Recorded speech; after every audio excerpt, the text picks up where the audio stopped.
Hello everyone, it's Smiles, and welcome back to the next chapter of Midnight for Charlie Bone by Jenny Nimmo. Let's dive right in, okay? Trapped in the dark. Uncle Peyton, you're a vandal, said Charlie.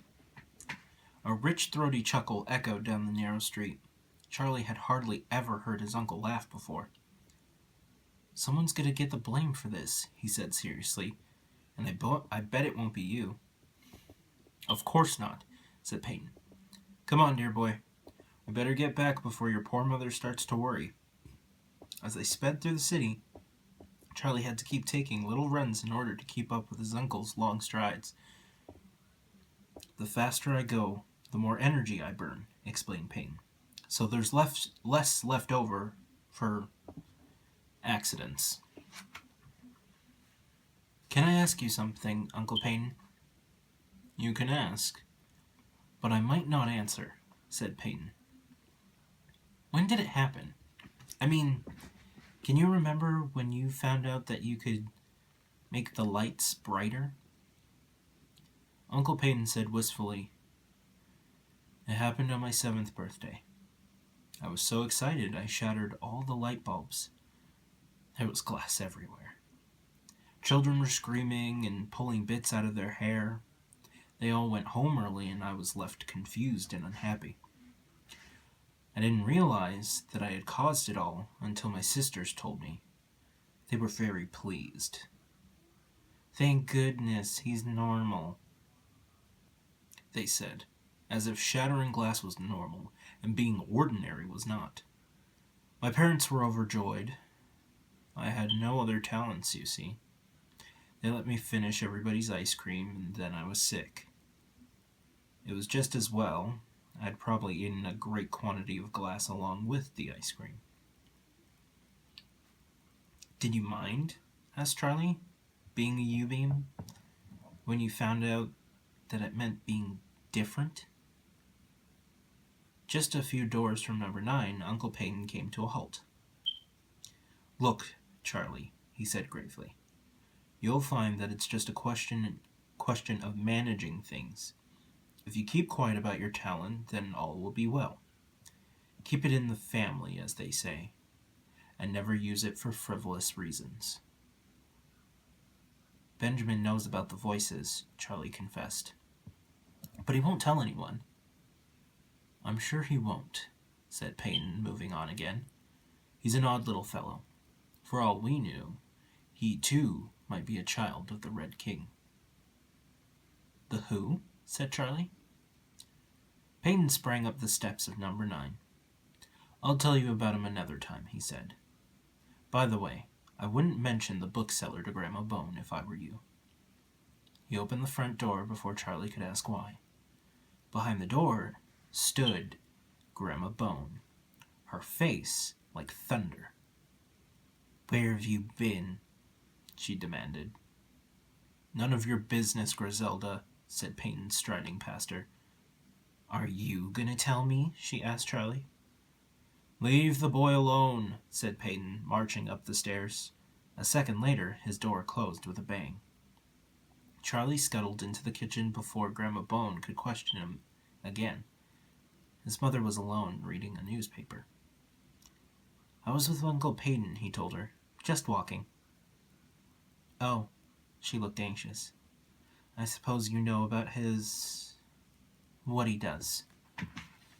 Yes. It's okay, Mom. It doesn't worry me. In fact, it's a relief to know there's someone else in the family who can do something peculiar. Charlie couldn't stifle a yawn. Today he had walked further than he'd ever walked in his life. And faster. I think I'd better go to bed, he said. He was about to fall asleep when he remembered the keys in his anorak pocket. He felt they should be well hidden.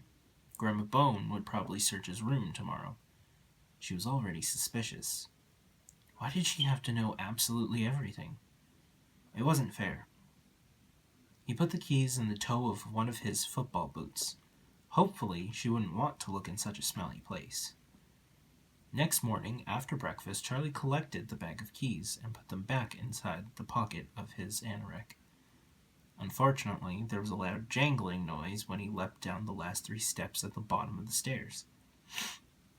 This happened just as Grandma Bone was coming out of the kitchen.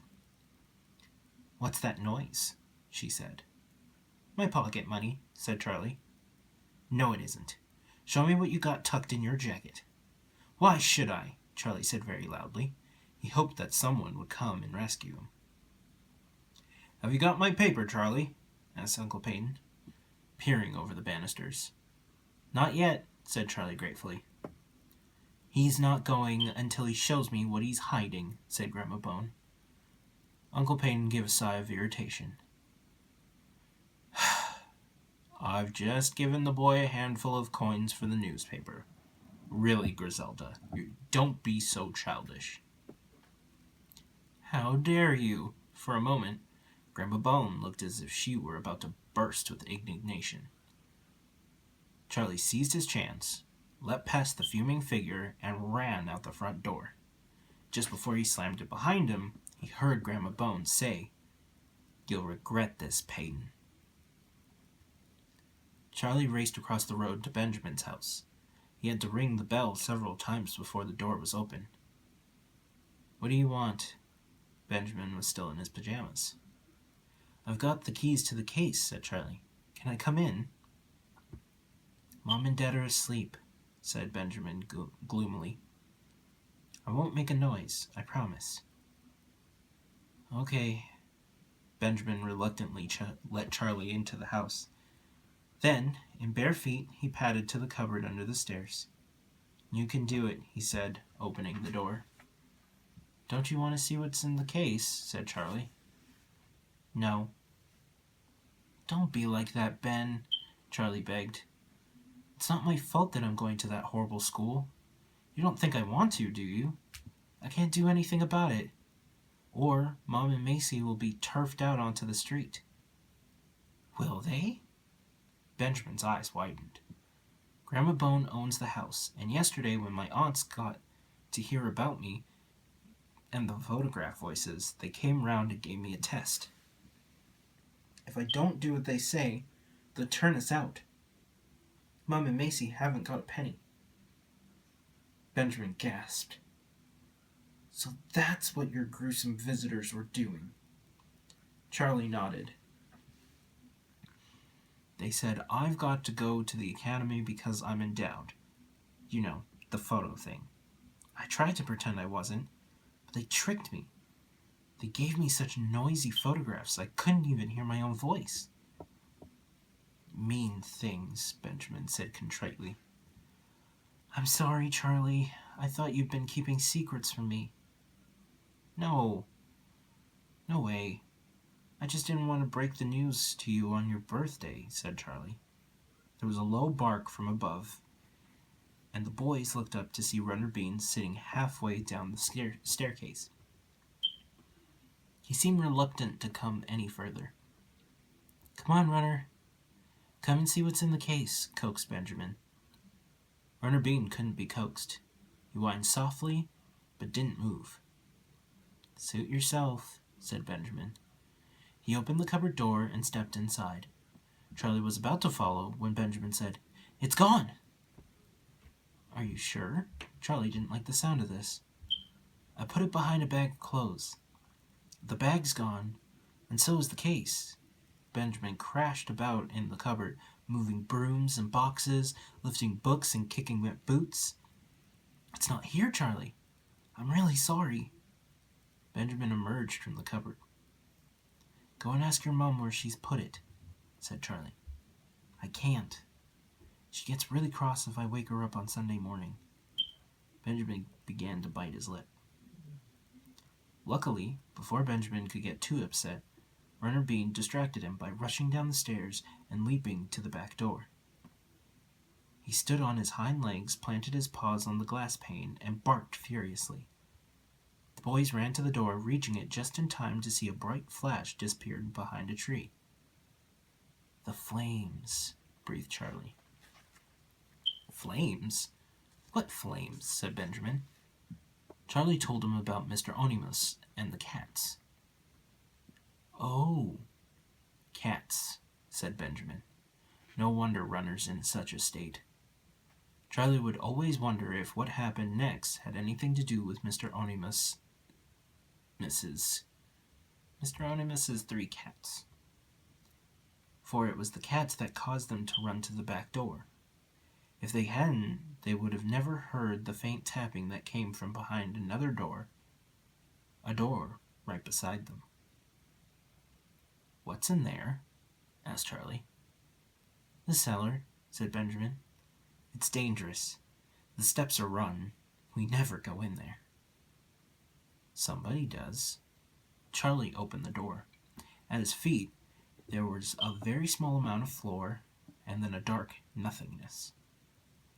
Charlie cautiously stepped through the door and looked down. He could only just make out a rickety-looking step-ladder leading down into the darkness. A faint tap came from the bottom of the steps, and then it stopped. "There's a light," said Benjamin, pressing a switch inside the door. A light bulb hanging from the ceiling of the cellar lit a dusty, almost bare room. And now Charlie could see how precarious the steps were. Some were cracked, and the others had completely fallen away.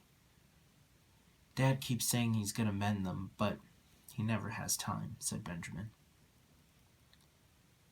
"I'm going down," Charlie announced. He could see the bright silver case laying beside the last step. "Don't," said Benjamin. "You'll have a terrible accident and it'll be my fault."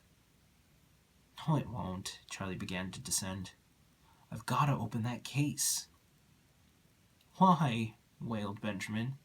Runner Bean gave an accompanying howl.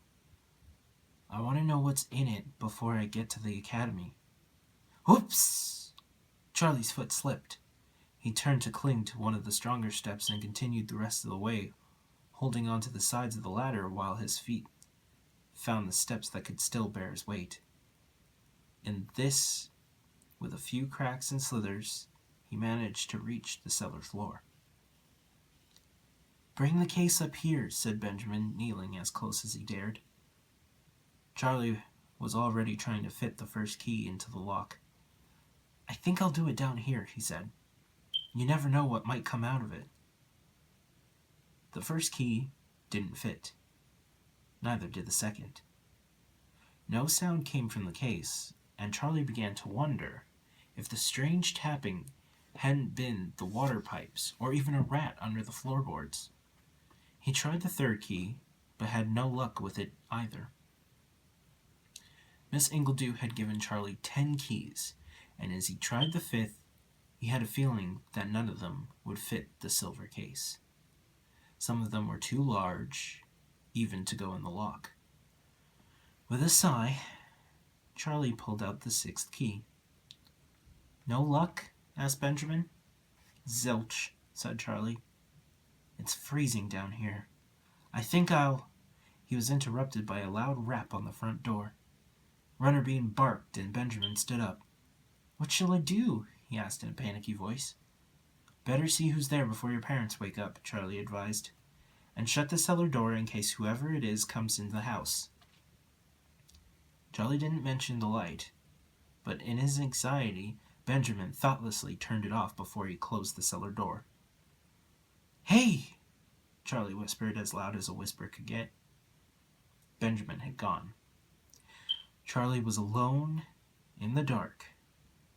He could see neither the case nor the keys. He could feel them, though, and as he ran his hands over the rippled surface of the case, he noticed that there was a small indentation in the side. Slowly, his fingers traced the words, "Tully 12 bells." Benjamin's mind was racing as he went to the door. He tried to imagine who would be on his doorstep so early on a Sunday morning. Should he let them in? And if he did, could he get back to Charlie, who he now realized he'd left in the dark? Benjamin opened the door just a little and peered around it. A woman stood on the step. She had black hair and wore a dark, sleek-looking coat. Although she'd been half hidden by an umbrella the last time he saw her, Benjamin had a very good idea who she was. He recognized the red boots. It was one of Charlie's U-beam aunts. He said, "Yes?" but didn't open the door any further. "Hello, dear." The woman had a sticky, sweet sort of voice. "You must be Benjamin." "Yes," said Benjamin. "Is my great-nephew here? Charlie. I know he's a friend of yours," she said sweetly. Benjamin was saved the trouble of answering immediately because Runner Bean gave a deep, throaty growl. The woman laughed half-heartedly. "Oh dear, he doesn't like me, does he?" she said. Benjamin had come to the conclusion that he must on no account tell this U-beam person where Charlie was. "He's not here," he said. "I haven't seen him since yesterday."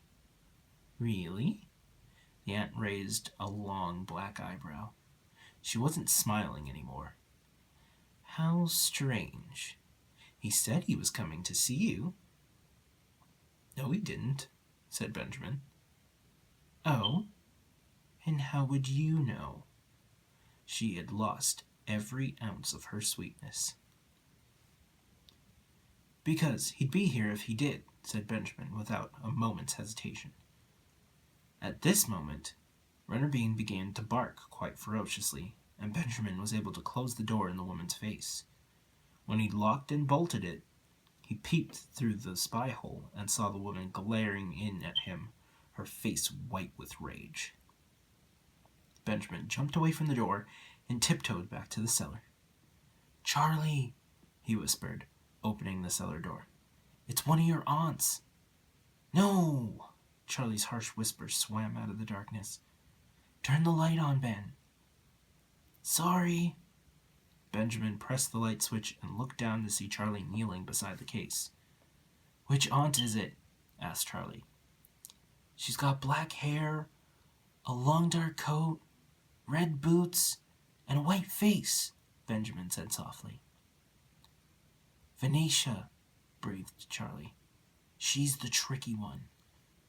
She doesn't look as if she's going to move off our front step. You'd better go out the back way." But Charlie had 4 more keys to try before he gave up. None of them fitted, and Charlie flung them to the floor in disgust. "I've got to find it," he cried.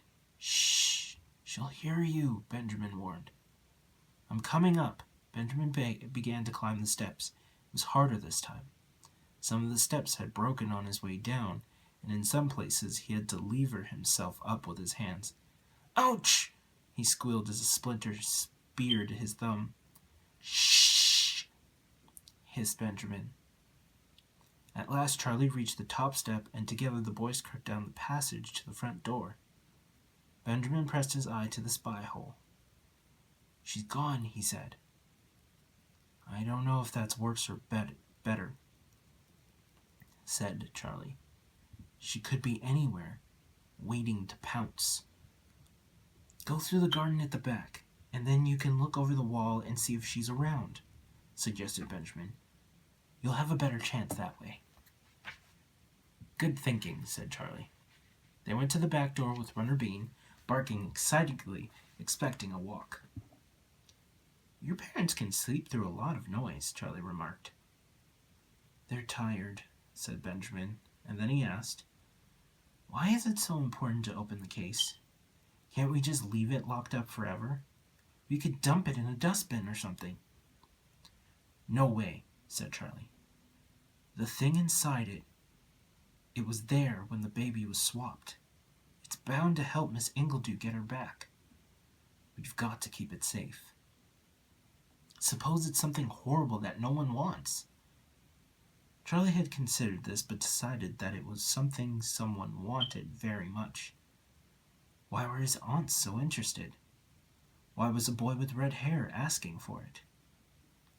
"Someone wants it, all right," said Charlie. "But they're not going to get it until I find the baby, and according to Mr. Onimus, The baby is in Bloor's academy.